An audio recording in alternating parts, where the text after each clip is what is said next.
Hello guys, तो आज का जो हमारा क्वेश्चन है इसमें हमें दे रखा है which of the following is incorrect. तो यहाँ पे हमें पहला ऑप्शन दे रखा a thin convex lens of focal length f1 is placed in a contact with the thin concave lens of focal length f2।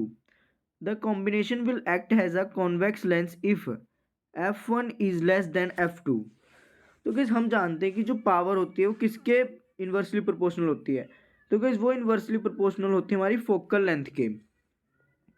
तो यहाँ से हमें पता लग रहा है कि जिस लेंस की फोकल लेंथ कम होगी उसकी पावर ज़्यादा होगी, और ये जो पूरा कॉम्बिनेशन होगा ये उसी लेंस की तरह बिहेव करेगा। तो हमें क्वेश्चन में नहीं दे रखा, ऑप्शन में हमें दे रखा है कि जो कॉन्वेक्स लेंस है उसकी जो फोकल लेंथ है वो कम है, यानी कि उसकी पावर ज़्यादा होगी, इसकी पावर ज़्यादा होगी। तो जो हमारा पूरा कॉम्बिनेशन है वो कॉन्वेक्स लेंस की तरह बिहेव करेगा।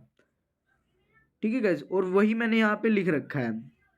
तो इस हिसाब से जो हमारा ऑप्शन फर्स्ट है वो सही है। अब ऑप्शन सेकंड देखते हैं। Light on reflection at water glass boundary will undergo phase change of pi. तो गाइस ये भी सही है, क्योंकि जब लाइट ऐसे किसी मीडियम से रिफ्लेक्ट होती है जिसका जो रिफ्रैक्टिव इंडेक्स है वो उसके सराउंडिंग वाले मीडियम से, यानी कि जिस मीडियम से लाइट आ रही है उससे ज़्यादा होता है, तो पाई फेस चेंज होता है वो पाई के जितना होता है। अब हम थर्ड ऑप्शन देखते हैं गाइस। तो जो हमारा थर्ड ऑप्शन है वो है spherical aberration is minimized by a chromatic lens. तो गाइस जो हम जानते हैं कि जो स्फेरिकल अब्रेशन होता है वो एक अलग चीज़ होती है, और जो एक क्रोमेटिक अब्रेशन होता है वो एक अलग चीज़ होती है। तो गाइस स्फेरिकल अब्रेशन में क्या होता है कि जो हमारी लाइट रेज होती हैं वो फोकस पे दो जगह मिलती हैं। ठीक है गाइस, और जो हमारा क्रोमेटिक अब्रेशन होता है इसमें होता है कि जो हमारी अलग अलग कलर्स की लाइट होती है, जैसे कि मान लेते हैं रेड और वायलेट। तो गाइस जो रेड कलर की लाइट होती है उसकी वेवलेंथ ज़्यादा होती है, जिसकी वजह से जो लेंस का रिफ्रैक्टिव इंडेक्स होता है वो उसके लिए कम होता है।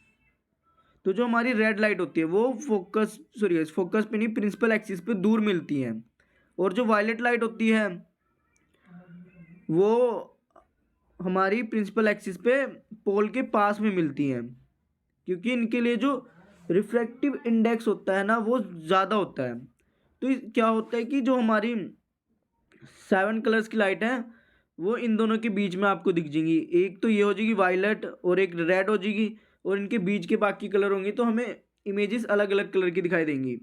तो इसलिए का जो थर्ड ऑप्शन है वो गलत है। अब फोर्थ ऑप्शन देखते हैं। तो गाइस फोर्थ ऑप्शन में हमें क्या रखा है, if the image of a distant object is formed in front of the retina then defect of a vision may be myopia. तो गाइस ये सही है, क्योंकि जो मायोपिया के केस में है जो रेज मिलती है वो हमारी रेटिना के सामने मिलती हैं। तो इस हिसाब से ऑप्शन नंबर फोर्थ भी सही है। तो इस क्वेश्चन के लिए जो हमारा सही ऑप्शन होगा वो ऑप्शन नंबर थर्ड होगा, क्योंकि हमसे इनकरेक्ट पूछा गया। और गाइज अगर आपको कोई डाउट है तो कमेंट सेक्शन में पूछेगा। Thank you guys.